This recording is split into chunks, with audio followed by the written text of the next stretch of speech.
Boleh bocorin nggak nih bro? Ente nih sekarang punya berapa pengajar?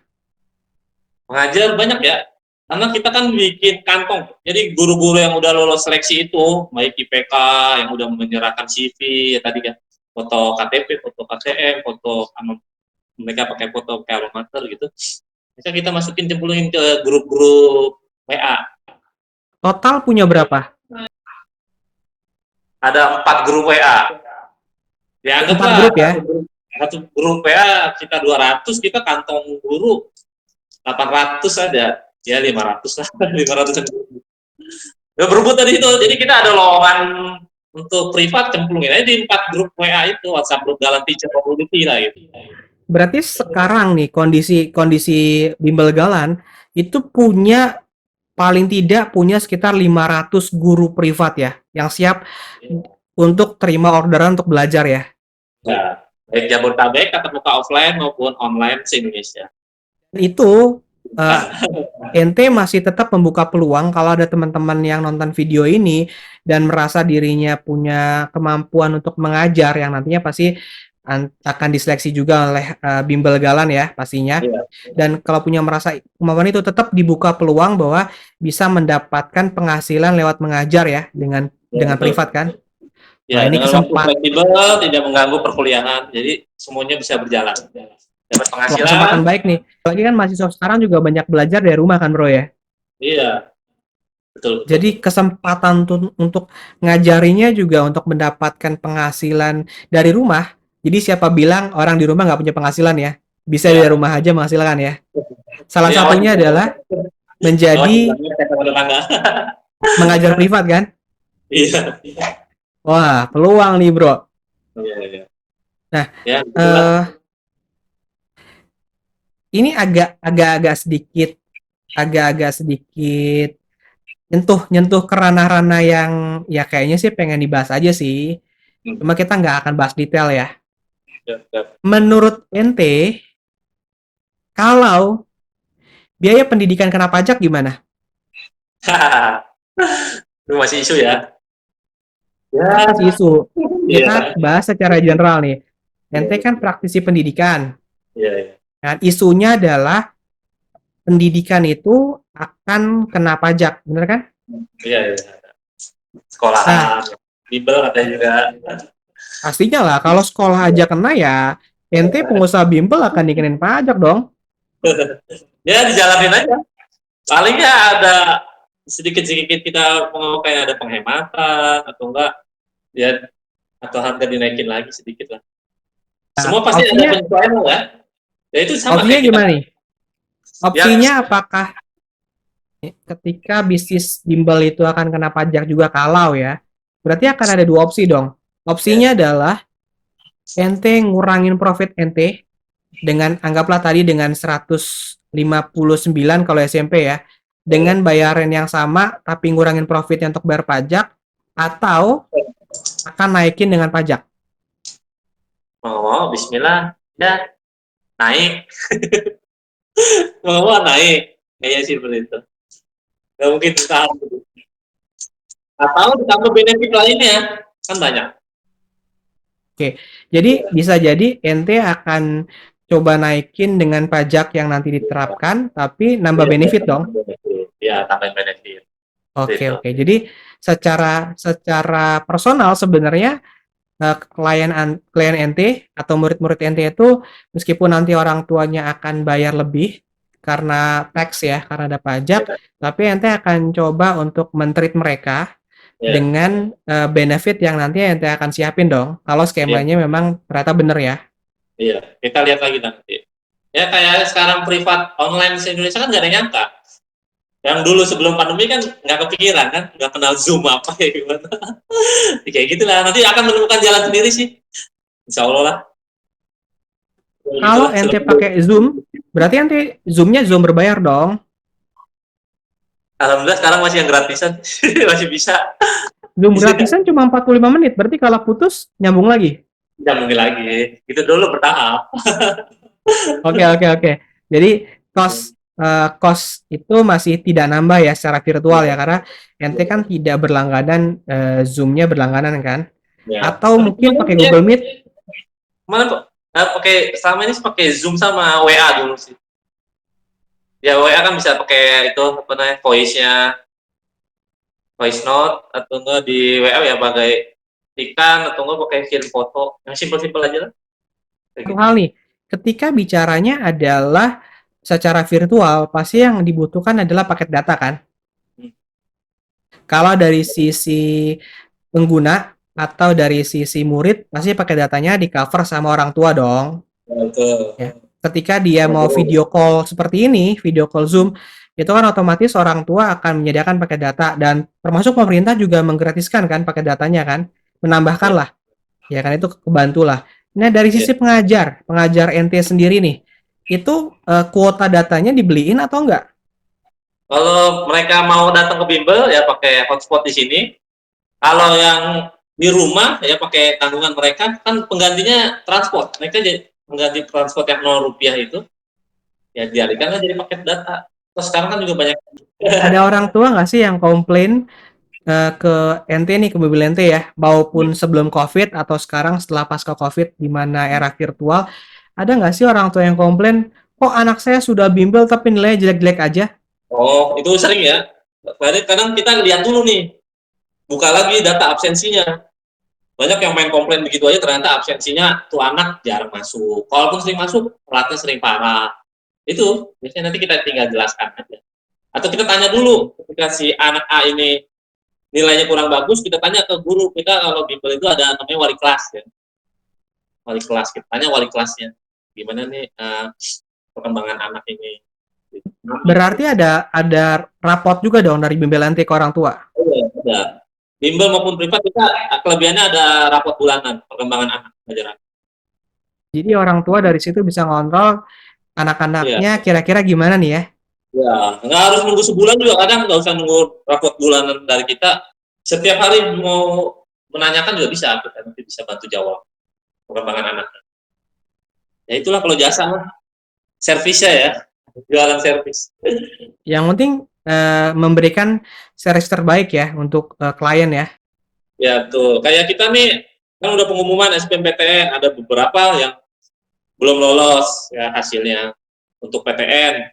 Ya kita doakan, kita tetap semangati gitu. Terus kita kasih lagi ini info-info ujian mandiri. Banyak nih sampai bulan Juli itu pendaftaran kampus seluruh Indonesia itu membuka jalur seleksi mandiri ya, SIMA UI atau seleksi mandiri kampus lainnya. Itu kita kasih tuh. Di Google juga banyak terima, takutnya mereka juga nggak tahu info-info itu ya. Kampus-kampus mana yang membuka jalur seleksi mandiri untuk mereka mau semangat lagi. Jadi salah satu kelebihan nih yang bimbel NT coba berikan adalah NT nggak putus soal memberikan pengajaran secara offline ya atau secara online, tapi memberikan juga informasi-informasi yang terkait kan dengan pendidikan. Kalau misalnya ada anak-anak yang mau masuk kuliah di bimbel NT akan kasih informasi kan, ini jadwalnya kapan atau jalurnya lewat mana gitu ya, itu akan dikasih. Termasuk ada jasa atau bagian dari jasa konsultasi nggak? Karena kan biasanya gini, kalau ada anak-anak nih yang SMA, ya kan mau lulus, biasanya agak bingung nih, saya mau ngambil jurusan apa ya yang cocok misalnya. Biasanya kan anak-anak itu cenderung ikut-ikutan kan, ya kayak kita-kita lah ya.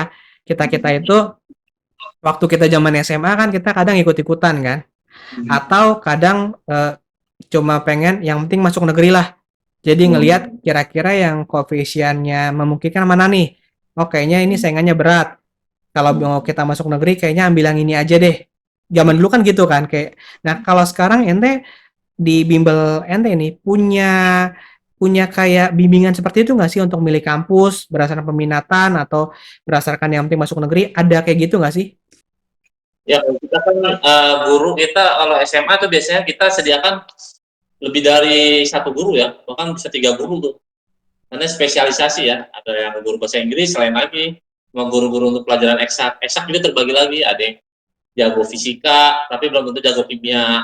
Nah itu setiap guru kita minta mereka untuk memberikan pengalaman, sharing waktu dia SMA itu memilih jurusan di kampusnya itu seperti apa, itu yang jadi bekal buat ke anak-anak peserta didik kita. Walaupun mereka sebenarnya tuh sudah diarahkan biasanya sama guru BK di sekolahnya. Tapi ya buat preferensi lah, buat tambahan eh, guru-guru kita ini yang ngajar SMA ini, karena mereka juga masih mahasiswa, istilahnya kan menganggap muridnya ini sebagai adik gitu ya.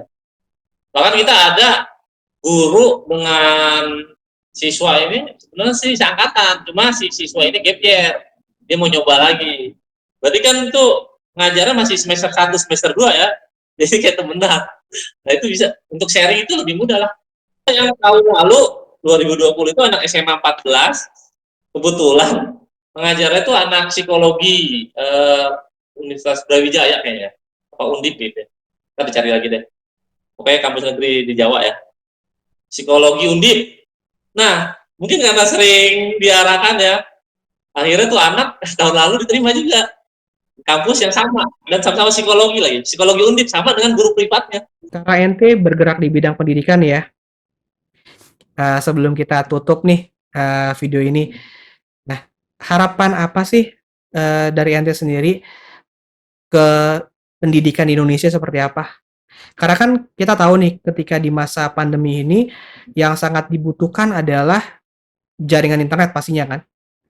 Karena ente atau pengajar-pengajar ente bisa mengajar ke seluruh Indonesia, syaratnya adalah punya jaringan internet kan. Nah, kadang ada daerah-daerah yang memang jaringan internetnya masih terbatas. Jadi mereka akses pendidikannya juga masih kurang. Nah, apa sih harapan ente nih sebagai praktisi ya? Bisa dibilang praktisi pendidikan juga. Harapan ente untuk pendidikan Indonesia ke depannya itu seperti apa? Ya, harapannya pertama tentunya eh, internet ya, fasilitas internet itu bisa istilahnya yang gratis gitu, makin berbanyak gitu. Bukan hanya gratis di kota besar, bisa juga gratis, juga sinyal kuat di seluruh Indonesia, masuk di daerah-daerah 3T ya, tertinggal, terjauh, terluar itu dari wilayah Indonesia, ya untuk pemerataan ya, itu pertama. Kedua, untuk metode pendidikan kita, kayaknya yang ideal udah saat ini adalah blended learning. Jangan semua juga terpaut full online juga nggak bagus. Karena pengalaman dari, kebetulan ada Bibi ya guru sekolah dasar, ada juga orang tua murid yang kepala sekolah SMA, ada orang tua murid juga dosen. Mereka mengakui juga adanya dengan terlalu bertahun-tahun online begini, ada istilahnya bahasa kasar learning loss ya, yang terkenal learning loss. Sebenarnya itu bahasa halusnya, bahasa kasarnya IQ anak-anak mereka merasakan IQ-nya turun, lalu banyak full belajar online. Karena itu tadi, apalagi yang sekolah-sekolah negeri ya, itu kadang metode pembelajarannya kurang menarik, jarang menggunakan Google Meet ataupun Zoom, kadang hanya memberikan tugas, dia WA, kumpulin, gitu. Ya tangkapnya otomatis ya IQ-nya turun. Gitu. Yang sesuai sih ya blended learning ya, mengkombinasikan pembelajaran dengan boleh tetap dengan media ya elektronik, tapi tetap juga harus ada tatap muka ya. Itu terasa kok, mulai anak TK apalagi cari sampai dengan anak mahasiswa. Kan kemarin ada dosen akuntansi itu di STMI, dia sendiri mengakui kalau ngajarin via Zoom gitu mah nggak paham-paham mahasiswanya tuh belajar akuntansi gitu, perlu tatap muka kayaknya. Dosennya sendiri mengakui. Jadi kehadiran sosok guru itu sangat penting ya. Bahkan untuk anak SMA atau mahasiswa itu tetap penting. Ada hal-hal pelajaran tertentu, mata kuliah tertentu yang memang harus tatap muka. Itu kenapa masih sangat relevan dong sampai dengan sekarang bahwa guru adalah pahlawan tanpa tanda jasa. Iya, betul. Tidak bisa digandingkan dengan, tidak bisa diganti guru, sosok manusia yang namanya guru ataupun dosen nggak bisa digantikan dengan robot. Beda. Karena Tidak bisa juga digantikan oleh mesin learning ya. Ya. Yang ente bilang kalau di sekolah-sekolah negeri ini Anda nggak tahu karena memang bukan di bidang Anda sendiri, tapi berdasarkan pengalaman ente adalah kebanyakan dari murid-murid ente itu ketika dia belajarnya terutama di sekolah negeri, kebanyakan ketika sudah belajar online itu guru-gurunya hanya memberikan tugas kumpul ya. Dan itu kan pastinya bagi anak-anak itu masih suka main-main lah pastinya ya. Ya, akhirnya kadang yang mengerjakan ya orang tuanya. Udah rahasia umum itu. Loh, itu dia satu. Berarti Iya. kenapa membuat yang tadi Ante bilang adalah IQ anak-anak dengan belajar online terus-menerus itu turun Ya. adalah karena dari sisi orang tua juga quote unquote memfasilitasi dengan cara mengerjakan PR anak-anaknya gitu ya. Iya. Termasuk yang kemarin tuh ujian sekolah anak SD kelas 6, kelas 9 SMP itu kan ujiannya itu di rumah. Itu tawaran kita untuk lembaga di ini ya di Galan itu banyak orang tua pengen mencarikan joki. Itu kita tolak daftar. Kecuali mau belajar malam sebelumnya atau sore sebelumnya. Ini pagi hari temenin saat ujian sekolah. Disuruh jadi joki. Aduh, rusak dah. Pendidikan kita itu akan sangat tergantung juga sama orang tuanya dong. Bener kan ya? Kalau Dan orang juga tuanya memfasilitasi yang tadi Ente bilang ya, mencarikan joki buat anak-anaknya, sebenarnya ya, itu dalam hal quote unquote adalah pembodohan generasi berikutnya dong. jangka panjangnya. Ya. Datanya sekarang mereka kan instan ya mengejar nilai bagus. Tapi otaknya kosong. Kan realnya nanti di saat mereka masuk dunia kerja, ya usaha, itu kan butuh dipakai yang ini hard skill dan soft skill. Kan rupiah gampang banget jadi joki kemarin. Anak SD, SMP, SMA. Ente terima nggak Tolak. jadi joki? Alhamdulillah, bismillah, kita tolak. Good, Bimbel Galau nih konsisten ya. Jadi Kita mikirnya jangka panjang kita, bukan buat yang masih saat itu. jadi satu sisi gini, ente tuh nggak mau juga terima sesuatu kalau ujung-ujungnya adalah pembodohan bagi generasi mendatang ya. Iya, betul. Oke, Itulah. jadi Ternyata juga inginnya tuh Galan ini jangka panjang, bahkan nggak mungkin generasi kedua mungkin. karena Yang gini kita juga lihat. sih bro, ketika ngelihatnya adalah tadi ya, ketika ngelihatnya orang tua ngejar anak biasanya ngejar nilai ya. Yang penting anak saya punya nilai bagus, tapi tanpa memikirkan apakah sebenarnya anak ini dapat input nggak sih dari belajarnya. Itu sebenarnya jadi sebuah quote unquote malah jadi pembodohan anaknya ya. Jadi kalau Iya, hanya mengharapkan nilai, hanya mengharapkan result gitu ya, tapi tidak melihat prosesnya, bahkan itu sebenarnya ujung-ujungnya adalah sebuah hal yang membahayakan generasi berikutnya kan. iya, betul.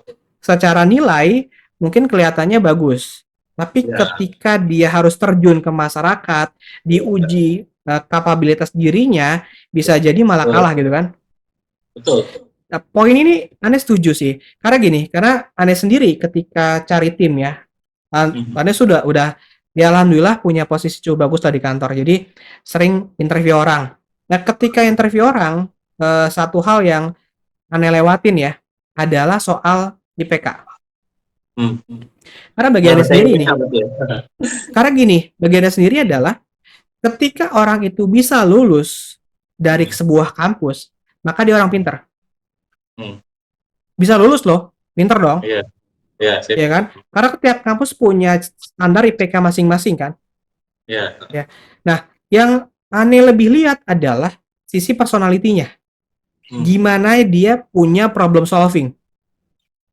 Karena ketika dia masuk ke dunia kerja, maka yang dibutuhkan itu menurut aneh ya, 16 tahun lah di industri ini gitu kan. Ngelihatnya adalah bahwa ketika dia sudah masuk ke dunia kerja, yang dinilai itu bukan lagi secara teoritis, tapi bagaimana orang itu mempunyai soft skill ya untuk punya problem solving. Satu. Kedua, gimana dia punya komunikasi yang baik. Karena ketika masuk ke dunia kerja, bukan seperti lagi dunia masih sekolah di mana orang dinilai berdasarkan individualnya. Yeah. Ketika dia masuk ke dunia kerja, apakah orang ini bisa ngeblend nih dengan tim yang ada?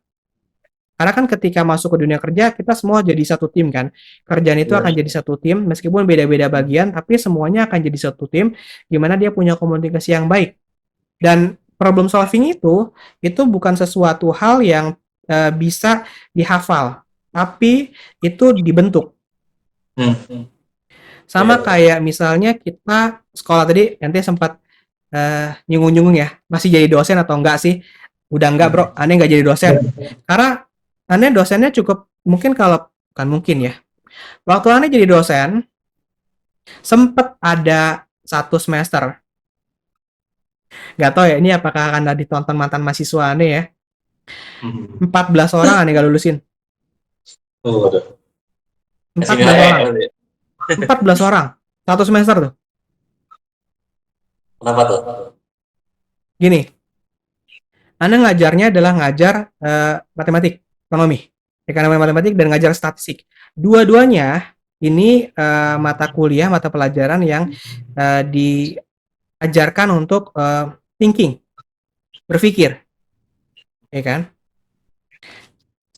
Dan diharapkan orang-orangnya itu masuk ke kampus terus, datang kampus. Ya, paling nggak gini, kalau Anda sendiri jadi dosen adalah ngelihat usaha. Kalau ada orang yang usaha datang ke kampus, dia mau belajar, dia coba datang aja di situ, berarti ada usaha, ada effort dia untuk belajar. Itu sudah dipastikan kalau dia jarang bolos, masuk aja. Ya kalau sesekali mungkin punya keperluan oke lah. Tapi masuk terus ya. Itu sudah dipastikan nilainya B. Tapi banyak mahasiswa yang jadi masalah adalah menganggap bahwa saya sudah bayar, saya pasti lulus. Bagiannya nggak berlaku. Ketika dia nggak pernah datang, matematik loh belajarnya. Ketika dia nggak pernah datang, begitu tiba-tiba ujian, kok ujian banyak orang yang datang. Padahal kelasnya banyak yang nggak datang di tipe absen doang. Tapi ketika ujian, kok banyak yang datang gitu kan. Terus ujiannya, itu kan ini matematik itu bukan pilihan ganda. Tulisan rumus. Begitu ngeliat hasilnya, kok ketahuan banget orang nyontek. Ketahuannya gimana kalau orang nyontek matematik ya? Dia akan tulis dan posisinya sama persis. Nah, tadi sempat kita singgung nih. Kalau matematik itu hasilnya bisa dapat sama, tapi caranya bisa berliku-liku. Nah, ketika ada orang yang nyontek, dia akan catat doang, nyalin.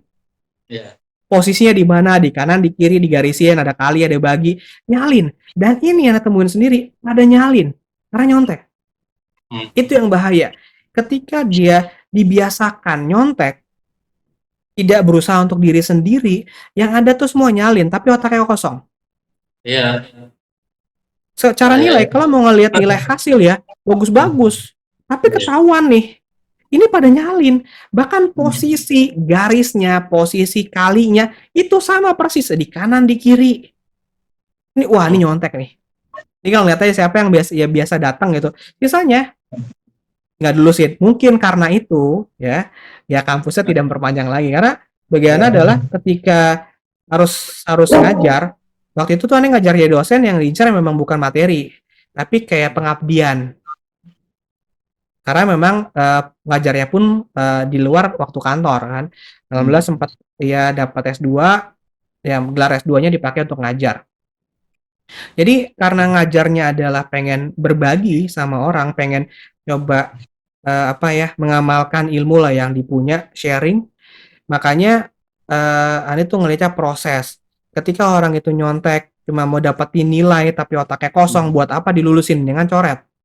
Nggak pernah datang, ya kan? Buat apa? Dan ini jadi bahaya ketika para orang tua nih, kalau misalnya anaknya adalah punya PR, terus yang ngerjain orang tua hanya demi nilai yang bagus. Ini menurut Ane sih akan jadi sesuatu yang bahaya bagi masa depan, karena anak-anak itu perlu diajarkan untuk critical thinking.